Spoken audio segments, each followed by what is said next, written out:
இன்னைக்கு எதை எடுத்தாலும் சந்தேகம். கொஞ்சம் படபடன்னு ஆயிடுச்சுன்னா ஆஞ்சியோகிராம் வரைக்கும் போய் நின்றுறோம். இந்த கையிலேயே ஸ்மார்ட் வாட்சை ஒன்று கட்டி என்னோட பிபி எவ்வளோ இருக்கு, சுகர் எவ்வளோ இருக்கு, நடை இத்தனை நடை வந்துருச்சா, இவ்வளோ தூரம் தண்ணி குடிச்சிட்டேனா, இவ்வளோ எத்தனை மணிக்கு எந்திரிக்கிறேன், எத்தனை மணிக்கு தூங்குறேன்னு எவ்வளோ சந்தேகம் வாழ்க்கையில்.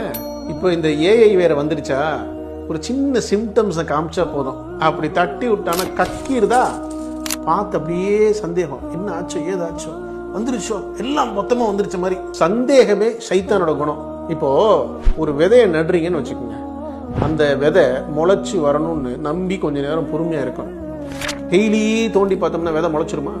அல்லாஹ் குர்ஆன்ல சொல்லி காமிக்கிறான், அல்லதீன யுமினூன பில் கைப் வ யகீமூனஸ் ஸலாத், மறைவானவற்றின் மீது நம்பிக்கை கொள்வார்கள் யாரு ஈமான் கொண்டவர்கள் அல்லாஹ் சொல்லி காமிக்கிறான். இன்ஷா அல்லாஹ் குர்ஆன் வழி பேணி இரவு பகலை பேணி நபி ஸல்லல்லாஹு அலைஹி வஸல்லம் சொன்ன வழியில வாழ்க்கையை நம்ம நடத்தினோம்னா உங்களையும் என்னையும் அல்லாஹ் சந்தேகத்திலிருந்து விலக்கி வைப்பான்.